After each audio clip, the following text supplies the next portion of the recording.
नमस्कार दोस्तों, मैं हूं सागर और आप सभी का बहुत बहुत स्वागत है आज के अपने इस वीडियो में।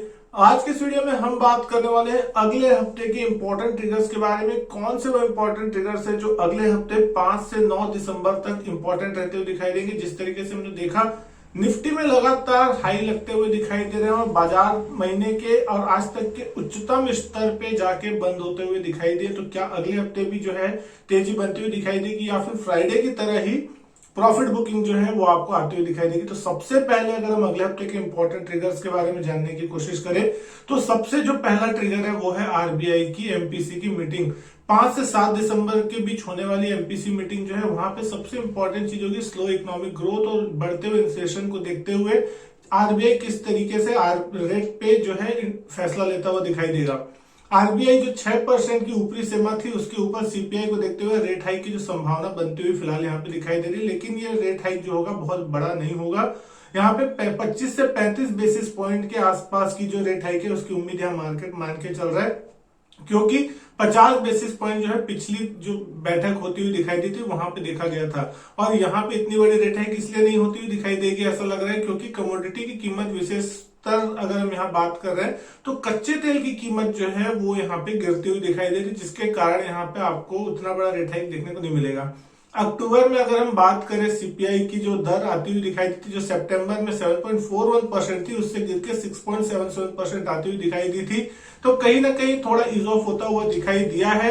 लेकिन फिर भी जो आरबीआई का जो एक पैरामीटर है 6% का उससे अभी भी ऊपर बनी हुई है। तो इंटरनेशनल मार्केट में भी तेल की कीमत आरबीआई का जो अनुमान था वो $100 पर बैरल के हिसाब से था, लेकिन अभी उससे नीचे कामकाज करते हुए दिखाई दे रही है, जो कि महीने के लोएस्ट स्तर के आसपास जो है कच्चा तेल अभी कामकाज करता हुआ दिखाई दे रहा है। और ये एक पॉजिटिव न्यूज है जो कि मार्केट मान के चल रहा है।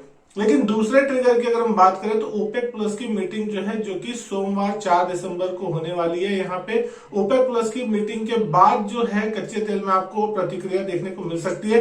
जो मार्केट पार्टिसिपेंट्स है वो रूसी तेल की खरीद पर यूरोपियन यूनियन की जो सैंक्शन है उससे किसी तरीके की जो खबर आती हुई दिख सकती है, उसके ऊपर व्यू करके बैठे हुए कि किस तरीके की खबर वहां से आती हुई दिखाई देगी। क्योंकि इस साल 27 जून को जो 27 देशों के जो समूह थे उन्होंने रूसी तेल पर 5 दिसंबर से प्रतिबंध लगाने की सहमति व्यक्त की थी।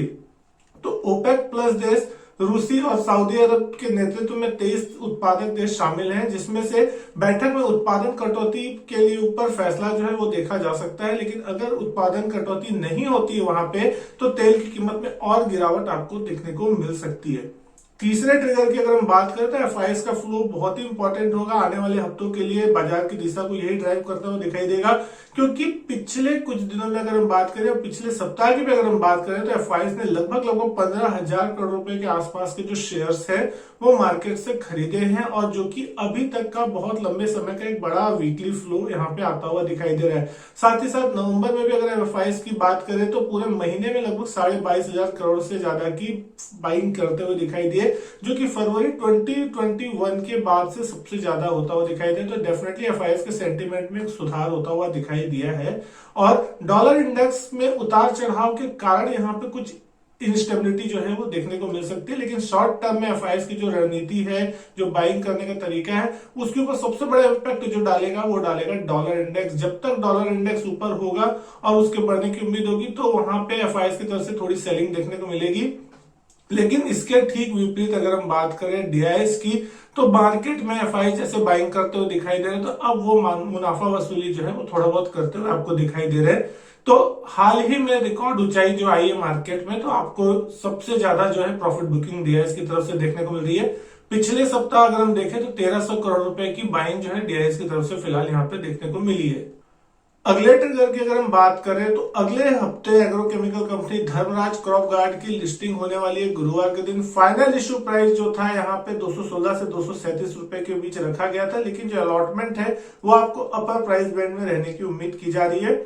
इससे पहले कंपनी सोमवार तक धर्मज क्रॉप के आईपीओ के शेयर आवंटन को आखिरी रूप देते हुए दिखाई देगी। जिनको भी अलॉटमेंट नहीं मिला है उनको रिफंड आता हुआ दिखाई देगा, और जिनको अलॉटमेंट मिला है उनको मंगलवार तक उसके अकाउंट में शेयर आते हुए दिखाई देंगे।